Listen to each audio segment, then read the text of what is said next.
Okay, welcome to today's Explainer. We've got a seriously fascinating story to dig into today. It's actually sourced from a kids' animated series, but honestly, the message carries a weight that is profoundly relevant for us as adults.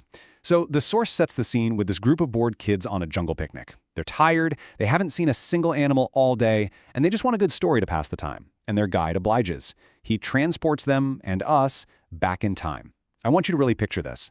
Imagine a night so freezing, so intensely brutally cold, that both humans and animals are completely huddled away. They're just hiding in their homes. The streets are entirely silent. It's that kind of bone-chilling darkness where absolutely no one in their right mind would even think of stepping outside. But as you'll see, this freezing night holds a massive mystery. So despite that absolute desolation and the freezing cold, two mysterious figures are actually out braving the darkness. And they aren't just taking a quick walk around the block either. They're walking far outside the city limits, way out into the empty, unforgiving outskirts. Now you kind of have to ask yourself, why on earth are they out here? Who leaves the warmth of their house on a night like that? Well, as we unpack the source material, we learn that one of these men is a master and the other is his servant. And they're quietly patrolling the very edges of civilization. It's such a brilliant setup because it immediately makes you wonder, what exactly are they looking for out there in the dark? All right, moving on to Section 2, a mother's helplessness and hunger. As these two men are walking further into the desolate outskirts, they spot what looks like a tent, glowing just faintly with the light of a fire. But when they get closer to this really destitute mud house, they find a helpless mother surrounded by her crying, starving kids. Now look at the pot sitting on the fire here. To the men watching from the outside, it totally looks like she's cooking a hot meal for her family. But the source reveals a truly devastating detail. The mysterious stranger asks for permission to enter and asks about the crying children, and the mother just breaks down and reveals the truth. There's literally no food in that pot. It's just water. She placed a pot of plain water over the fire, and she's just stirring it, purely to create the illusion that a meal is coming.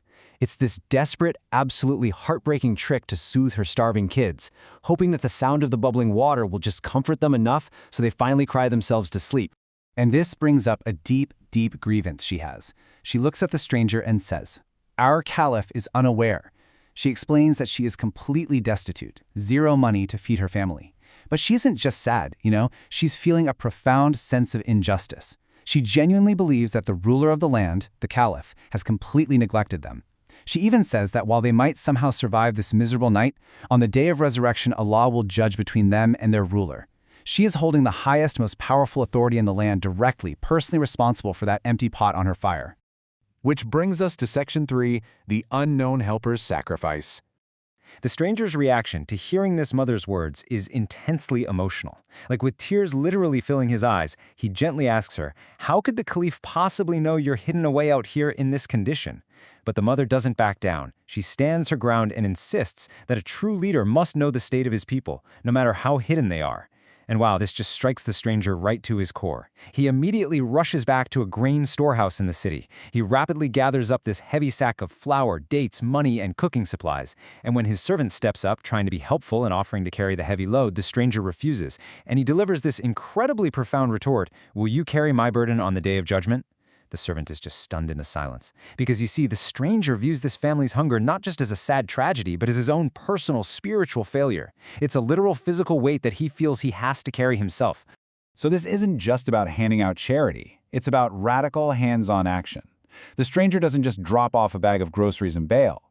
First, he physically carries that heavy sack of flour and dates all the way back to the ruined house on his own back.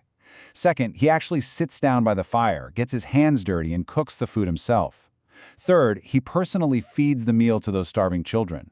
And fourth, honestly maybe the most beautiful parts, once they are full and happy, he stays. He plays with them until their tears turn into smiles and they peacefully fall asleep. It is just the ultimate display of personal responsibility and radical empathy. Let's move into Section 4, a startling truth. Okay, so the kids are finally asleep, content and full. The whole atmosphere in this broken little house has totally transformed from total despair to immense relief, and the mother is just overwhelmed with gratitude. But we are left sitting with this massive dramatic irony. Think about it. On one side, the mother is still angry at the distant, unaware ruler she imagines is sitting comfortably in some lavish palace, completely oblivious to her pain. But on the other side, she sees this incredibly kind stranger sitting right in front of her, literally still having flour on his hands from cooking her family a meal. So she looks right at him and says, "You are so merciful. I have no words to thank you." The truth is, you should be our ruler, not the caliph. The irony is so thick you could cut it with a knife, right? Because she has absolutely no idea who she is actually talking to. And get this, after hearing her say that, the stranger doesn't even correct her. He doesn't boast, he doesn't pull rank, he doesn't try to explain himself at all. He simply turns around and silently walks back out into the freezing night with his servant, leaving the family in peace. Which brings us to the ultimate question of this whole story. Who on earth was this stranger? Who was this guy wandering the freezing outskirts of the city, willingly taking the blame for a starving family and acting with such unbelievable humility? Well, here is the big reveal. That unknown helper? He was Amirul Mu'mineen, Hazrat Omar Farooq. He was the second caliph of Islam himself.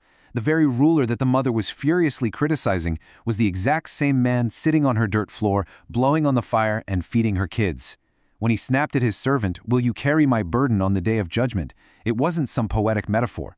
As the caliph, he literally truly believed he was going to be held divinely accountable for every single hungry person in his entire vast Rome. Guys, this is what radical accountability actually looks like in practice. Let's dive into Section 5, Hazrat Omar, Historical Intro. Now, Hazrat Umar wasn't just a really kind man wandering the night. We are talking about one of the most foundational and consequential leaders in the entire history of Islam, and his administrative legacy is just massive.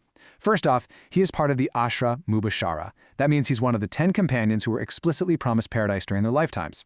Second, historically speaking, his conversion to Islam was a huge turning point. It brought immense structural and public strength to the early Muslim community. Third, he was the very first leader to ever hold the monumental title of Amir-ul-Mu'mineen, which translates to the Commander of the Faithful. And fourth, if you've ever wondered where the Islamic calendar actually comes from, well, it was Hazrat Omar who officially initiated the Hijri calendar. And to really illustrate the depth of his spiritual insight, let's look at the number 20. The source material highlights this incredible historical and religious fact about his life. 20, or maybe even more, verses of the Quran were actually revealed that directly aligned with the personal opinions and views of Hazrat Omar. It just goes to show the remarkable clarity of his judgment and how deeply in tune he was with the divine principles he was dedicating his life to uphold. Then we have the number 63. At 63 years old, his life of service ended in martyrdom. The source notes that his legacy is specifically remembered on the 1st of Muharram, marking his passing. And in a really fitting final testament to his standing, his resting place is located right near the Prophet Muhammad, peace be upon him. His entire life was just a complete, total dedication to the unbelievable responsibilities he carried on his shoulders. Now, if this story of radical accountability grabbed your attention as much as it did mine, the source actually explicitly recommends a book called Faizan-e Farooq-e-Azam. It's presented as this really great resource to dive deeper into these true, historical, and deeply impactful Islamic stories. I always think it's super helpful to know exactly where to go to expand on the knowledge we've been unpacking here today. So, as we wrap up this explainer, we've just analyzed a historical account of a supreme ruler who secretly carried sacks of flour on his own back just because he feared divine judgment for a single hungry family in his domain. I want to leave you with a final thought to chew on. Does modern leadership reflect this level of radical accountability? When we look at the leaders of today, whether across our governments or massive corporations, do we see that same intense, almost terrifying sense of personal responsibility? It's a standard of empathy and duty that is almost unfathomable to us today, but as we've seen, it is a standard that once actually existed. Think about that for a while, and I'll catch you in the next explainer.